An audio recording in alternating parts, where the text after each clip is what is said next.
Informamos con las noticias que mañana serán titulares.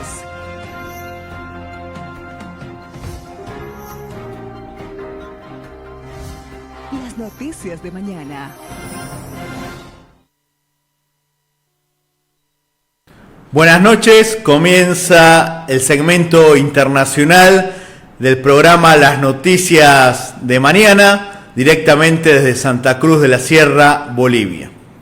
Hoy tenemos un invitado de lujo, una persona muy influyente en nuestra región. Fue presidente constitucional del Ecuador desde el año 2003 hasta el 2005. Actualmente es asambleísta del Ecuador. Recordemos que Ecuador tiene una sola cámara, a diferencia de Bolivia, que aquí hay diputados y senadores, allá solamente hay una asamblea nacional. Me estoy refiriendo a Lucio Gutiérrez, quien es un asambleísta, un político comprometido con su país. Hace poco dio un discurso que podría replicarlo cualquier legislador de nuestra América, porque lamentablemente los problemas son similares en América del Sur, en América Latina. Vamos a escuchar un fragmento del discurso en la Asamblea Nacional del ingeniero Lucio Gutiérrez. Responsable, que incluye al Ejecutivo, al Legislativo, a la función judicial, a la función de transparencia y control, deberíamos reunirnos, sentarnos y elaborar un plan integral para enfrentar la crisis, con políticas de Estado para que se respeten y se mantengan en el tiempo. Un combate eficaz a la corrupción, si no el país no tiene salida, con leyes drásticas como sancionar con cadena perpetua a todos los políticos ladrones de fondos públicos, así como a los jueces y fiscales corruptos que a cambio de dinero dejan en libertad a los delincuentes de cuello blanco. Políticas de austeridad fiscal. Escuchamos parte del discurso del asambleísta Lucio Gutiérrez, a quien tenemos en comunicación directamente de la República del Ecuador.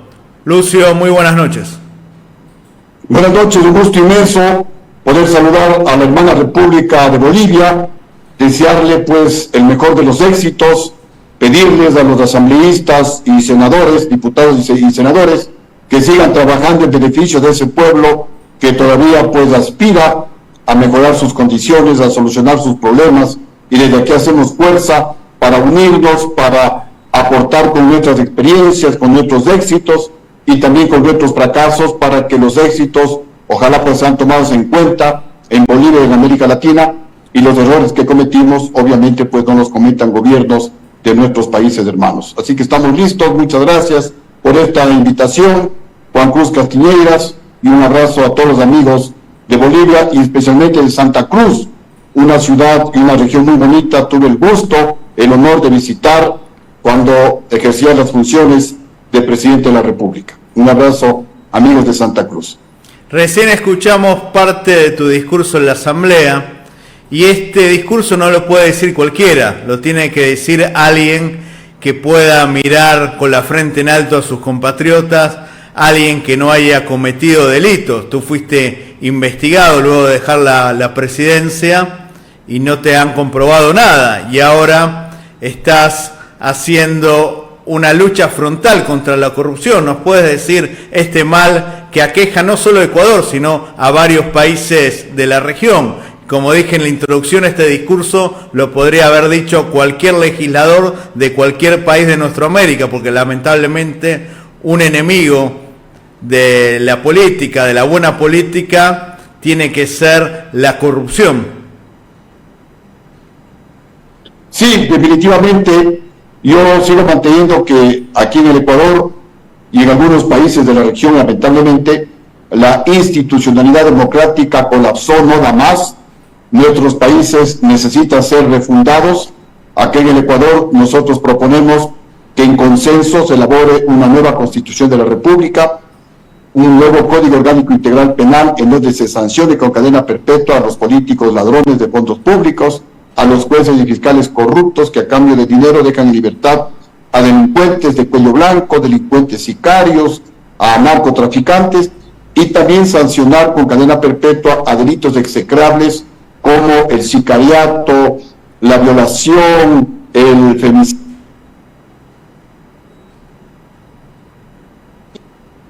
y otros delitos execrables, y también pues aprobar un nuevo Código de la Democracia en donde se prohíba que políticos que tengan glosas, grilletes, antecedentes penales puedan ser candidatos. Solamente con leyes así radicales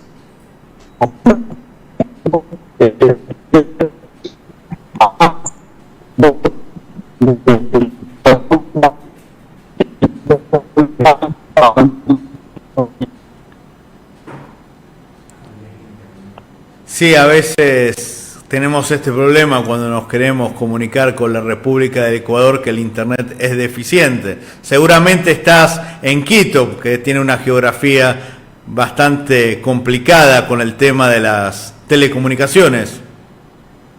Sí, estamos hablando desde Quito y también pues entran llamadas y eso es lo que dificulta la comunicación. En todo caso, pues decía que los problemas que tenemos en el Ecuador son similares en otros países de la región y necesitamos fortalecer, necesitamos hacer una reingeniería de la institucionalidad democrática en nuestros países para que haya independencia en las funciones del Estado, para que cada función del Estado actúe con responsabilidad y se sancione drásticamente a aquellos que violan la ley.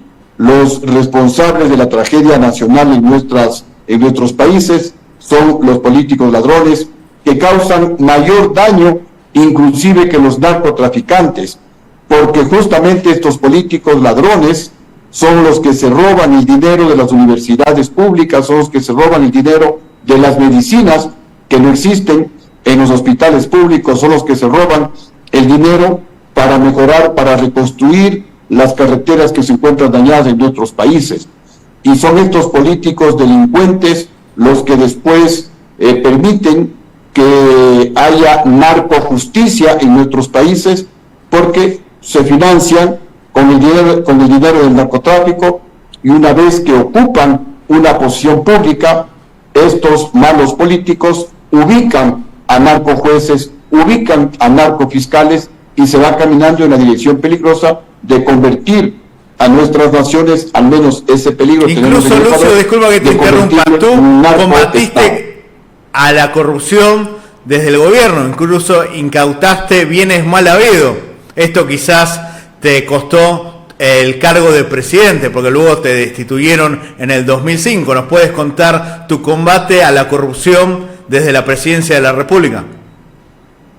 Bueno, primero que nuestro gobierno tiene los mejores índices, los mejores logros sociales y económicos de toda la historia del Ecuador. En nuestro gobierno la economía creció alrededor del 8.82%, uno de los crecimientos más altos de toda la historia del Ecuador, uno de los crecimientos más altos de América. Para tener una idea, hoy la economía ecuatoriana no va a crecer ni al 1%, y en los años posteriores pues no hemos crecido más allá del 2%. Igualmente en nuestro gobierno, en el Ecuador se llegó a invertir en momentos más que en países con economías más grandes que la ecuatoriana, como la economía peruana, por ejemplo. En el Ecuador se invertía más que en el Perú, en el Ecuador se invertía más que en Colombia, inclusive se llegó a invertir en Ecuador durante mi gobierno más que en Chile, más que en Argentina. Lográbamos generar más de 250,000 empleos por año. La producción diaria de petróleo la incrementamos de 370,000 barriles a 550,000 barriles diarios de petróleo. En la actualidad ha bajado a alrededor de 400,000, 420,000 barriles diarios de petróleo, lo que significa una pérdida solamente por no haber mantenido la producción de petróleo que yo dejé, una pérdida de unos 70,000 millones de dólares. Y si los gobiernos posteriores al mío hubieran actuado con responsabilidad, la proyección era llegar a 1 millón de barriles diarios de petróleo, lo que representa una pérdida colosal de unos 200,000 millones de dólares que habría perdido el Ecuador. Con eso hubiéramos construido más proyectos hidroeléctricos, tendríamos mejores carreteras y de buen nivel, y prácticamente no deberíamos tener $1 de deuda externa. Lamentablemente vino el golpe de Estado. ¿Por qué el golpe de Estado? Porque también mi gobierno es el único en toda la historia del Ecuador que permitió que se encarcele a 5 banqueros ladrones de los fondos del pueblo ecuatoriano cuando hubo el feriado bancario. En mi gobierno recuperamos alrededor de $1.000 millones en los 2 años, 4 meses de gobierno, lo que es un récord, creo que mundial, haber recuperado tanto dinero aplicando la capacidad coactiva que tenía la institución que se creó, que se llamaba Agencia de Garantía de Depósitos. Justamente yo ahora estoy presentando en la Asamblea Nacional un proyecto de ley para crear una entidad que investigue, que pida la justificación y si no se justifican, que incaute bienes mal habidos. Es decir, vamos a crear esta capacidad coactiva para luchar contra la corrupción justamente de políticos ladrones. Y también en mi gobierno, a diferencia de lo que han hecho Rafael Correa, Lenín Moreno, Guillermo Lasso y el actual presidente, que condonan deudas a los deudores morosos más ricos del país y deudas millonarias. Hace poco, en el mes de diciembre, condonaron alrededor de $1.200 millones a los deudores morosos más ricos del país, comenzando por la propia empresa del presidente de la República, la corporación Novoa, a quienes les condonaron alrededor de $90 millones.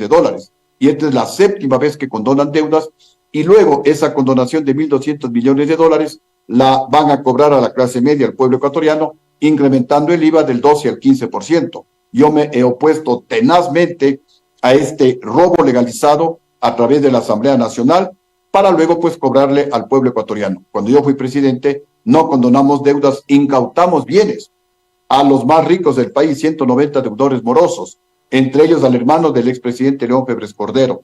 Esto es lo que irritó a la oligarquía, a la bancocracia, se levantaron, compraron a los generales traidores del mando militar del año 2005, quienes al quitarme el respaldo, comprados por esta oligarquía corrupta, se cayó el gobierno y parte del compromiso, salieron libres los banqueros, devolvieron todo lo que yo había incautado a los deudores morosos y no han vuelto a recuperar un solo dólar más de la plata que se robaron los banqueros en el feriado bancario. Se robaron alrededor de $8.000 millones. Yo pude recuperar como $1.000 millones y repito, no, nadie ha vuelto a recuperar un solo dólar más de la plata robada. En todo caso, pues me siento orgulloso de haber actuado con responsabilidad, porque un presidente no necesariamente tiene que durar a cualquier costo los 4 años, mirando para la izquierda cuando roban a la derecha o mirando a la derecha cuando roban a la izquierda. Un presidente está para cambiar los rumbos equivocados de un país, aún a costa de su puesto, como en el caso mío, que por combatir la corrupción, y eso se lo reconoce aquí en el Ecuador, por eso soy el único de los últimos presidentes que camina libremente por el país, porque tú fuiste el pueblo encarcelado. asambleísta nacional, y desde ahí pues estoy luchando contra la corrupción con leyes que vayan justamente a enfrentar y a derrotar a la corrupción política en mi país.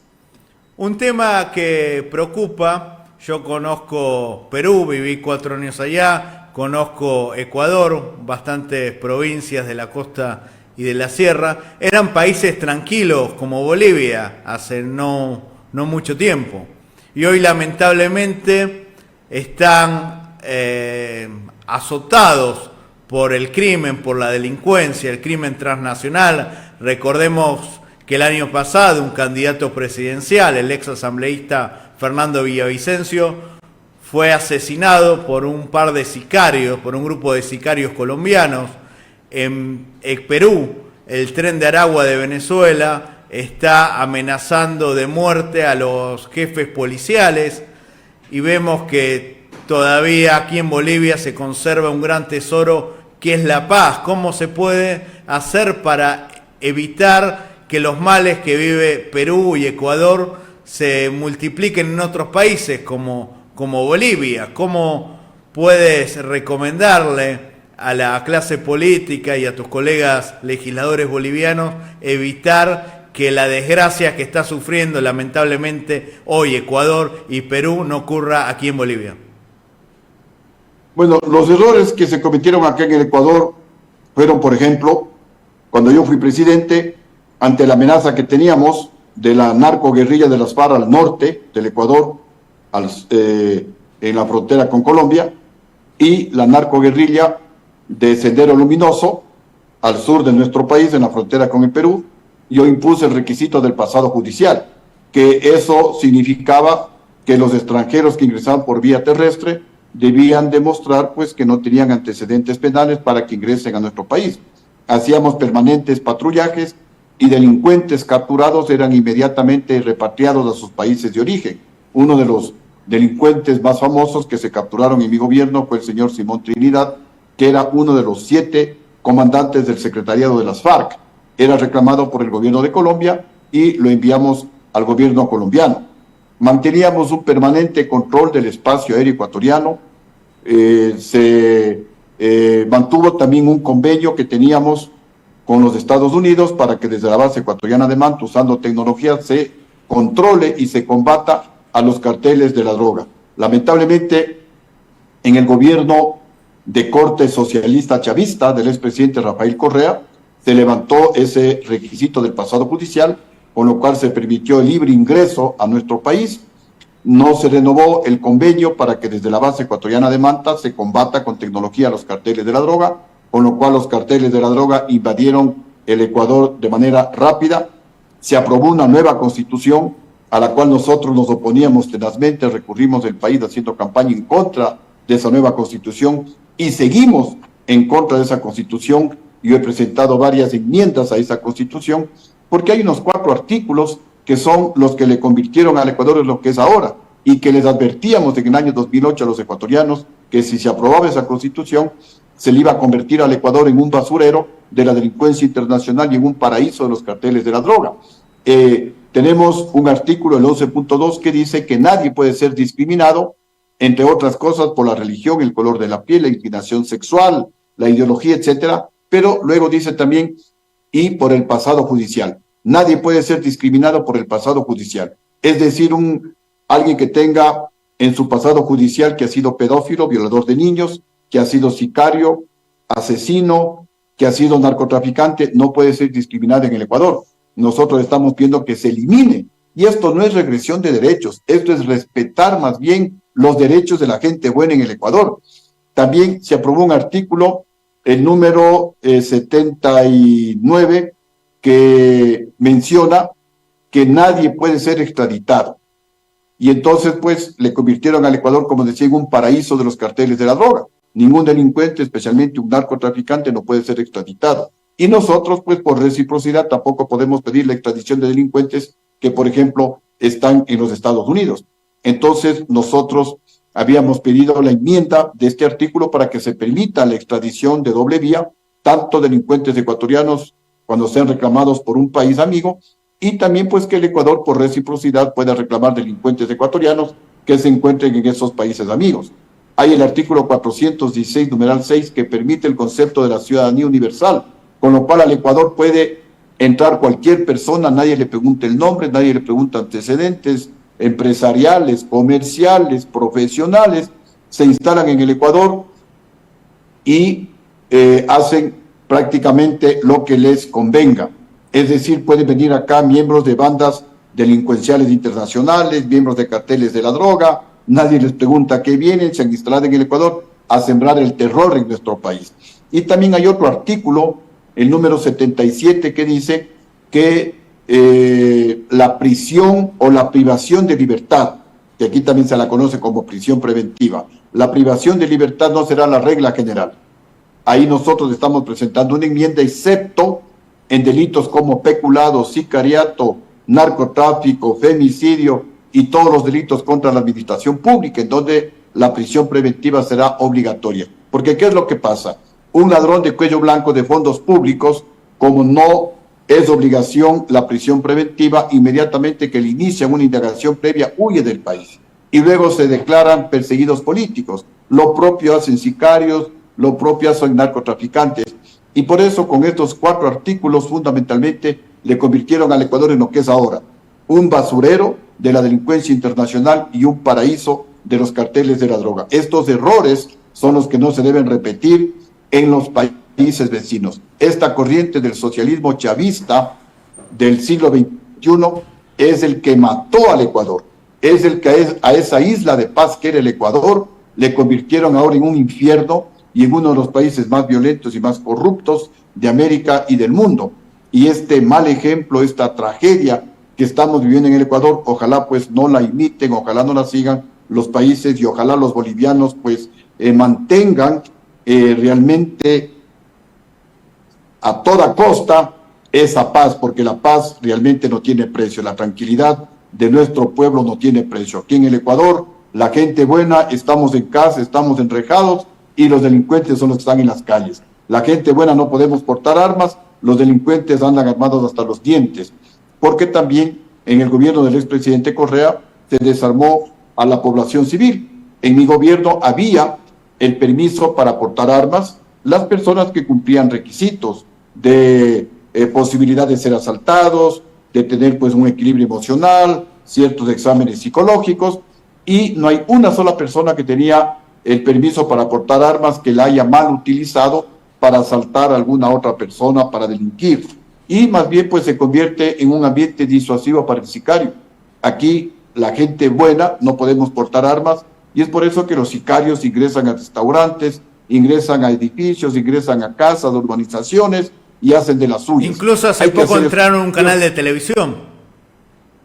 Se tomaron un canal de televisión, así es. Entonces también nosotros hemos presentado la reforma para que se permita el porte libre de armas para las personas que cumplan los requisitos que ya he mencionado y otros pues que también constan en la ley, con la finalidad, repito, de crear un ambiente disuasivo para que los sicarios ya no actúen como están actuando ahora con total ventaja, sabiendo que el pueblo está desprotegido, está desarmado, porque no pueden haber 17 millones de policías que custodien a los 17 millones de ecuatorianos. También los ecuatorianos, pues en este caso tenemos que darnos nuestra propia seguridad.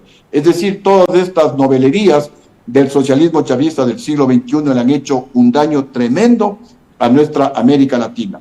Ya estamos viendo cómo sufren nuestros hermanos venezolanos, 5 o 6, creo que alrededor de 7 millones han tenido que salir de Venezuela en una diáspora dolorosa. Venezuela, uno de los países más ricos del mundo, que difícilmente ni una bomba atómica podía destruir esa economía boyante. Sin embargo, vemos que gobiernos corruptos, gobiernos totalitarios, gobiernos con un concepto totalmente equivocado con este socialismo chavista del siglo XXI, destruyeron Venezuela, destruyeron Cuba y han destruido en todos los países donde se aplicó esta idea del socialismo del siglo XXI, antes conocido como comunismo. Vimos lo que pasó en la ex Unión Soviética. Tuvo que disolverse la Unión Soviética porque definitivamente estos modelos son insostenibles. Ya vimos lo que pasó después de la Segunda Guerra Mundial en Alemania, cuando se separó la Alemania comunista con la Alemania occidental. Tuvieron que botar el muro de Berlín y los alemanes de Occidente ir a salvar prácticamente a la Alemania comunista, que ya se morían de hambre. Miren la China, hace 30 años era un país prácticamente tercermundista. Hoy está a pasos de convertirse en la primera economía del mundo gracias a la apertura económica. Obviamente tampoco podemos irnos por la economía liberal de corte pues demasiado personalista. Siempre se necesita una economía con libertad, pero también con rostro social, una economía que dé oportunidades de crecimiento al país, una economía que regule, una economía que controle, pero siempre con honradez, con austeridad, regulando, no para favorecer a los más ricos, sino para favorecer a toda la nación y obviamente siempre con prioridad a los más pobres. Gobernando de esa manera es que los países crecen, al menos esa es la experiencia que yo tuve, dedicándome a trabajar en beneficio de todos los ecuatorianos. Ahí ganan todos, ganan los más pobres, ganan la clase media y también se benefician los ricos. Por eso la economía, cuando yo fui presidente, creció, como ya lo mencioné, cerca del 9%, es uno de los crecimientos. Lucio, antes que finalice el programa, porque estamos en vivo, el 23 de marzo, justo el día de tu cumpleaños, la próxima semana, los bolivianos van a tener el censo. El año pasado se realizó el censo en Ecuador.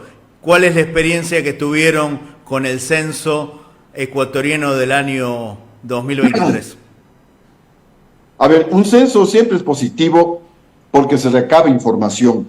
y la información es poder, y la información te da la ruta para corregir errores, para conocer cuáles son las debilidades, las deficiencias que tiene una nación. Pero el censo tiene que ser bien realizado, el censo tiene que ser bien planificado. Es un costo que tiene que ser bien utilizado. Lamentablemente nos dimos cuenta que el censo que lo realizó el gobierno de Guillermo Lasso no fue de los mejores, y mucha gente se quejó que no fue censada, muchos sectores no fueron investigados, y justamente por eso se aprobó hace unas 2 o 3 semanas en la Asamblea Nacional el que se va a fiscalizar a los que realizaron el censo, porque hubo muchas denuncias de sectores a los que no llegaron y simplemente presentaron información que posiblemente no sea muy certera. Aproximadamente, ¿cuántos millones de dólares se gastaron en el censo? Exactamente, este momento no recuerdo cuál fue la cantidad, pero justamente pues se nombró una comisión para investigar, para fiscalizar los resultados del censo, si realmente hubo la planificación adecuada y si esa planificación se ejecutó. Porque, repito, hay muchos sectores que se quejaron que no fueron censados, no llegaron a esos sectores. También los indígenas dicen que no son el porcentaje que se menciona en el censo. Los afroecuatorianos también están reclamando que ellos son mucho más que lo que dice el censo. Igual, según el censo, la mayoría de los ecuatorianos se consideran mestizo, que es una opción que el censo boliviano no lo permite. Uno se tiene que identificar étnicamente, pero la palabra mestizaje parece que no existe en este proceso censal boliviano. Bueno, aquí la gente se define si es india, si es negra, si es mestiza o si es blanca totalmente. Y la mayoría de ecuatorianos pues somos mestizos. Hay un mestizaje, hay un cruce entre los europeos y los aborígenes ecuatorianos. Y pienso que ese mestizaje es lo que nos hace orgullosos, lo que nos hace tener una gran autoestima, y es lo que nos une a nuestros pueblos. Más bien deberíamos sentirnos orgullosos de ese mestizaje, y sería pues también una sugerencia que en el censo boliviano se analice la posibilidad también de colocar esa alternativa, ¿no? Para que la gente se defina, para que la gente seleccione, para que la gente escoja. Si yo me siento que soy mestizo, pues pongo que soy mestizo. Si soy, no sé, pues descendiente completo de europeos, bueno, pues me considero europeo, o me considero negro, o me considero indio, de raza pura, y todos debemos sentirnos orgullosos de nuestro origen. Al menos yo soy muy orgulloso de declararme mestizo ecuatoriano. Muchísimas gracias, Lucio. Esperemos tenerte nuevamente en este segmento internacional de las noticias de mañana. Muy buenas noches. Buenas noches, con todo gusto, y siempre a la orden de Bolivia y de América Latina. Será hasta el próximo segmento internacional del programa Las Noticias de Mañana. De mañana.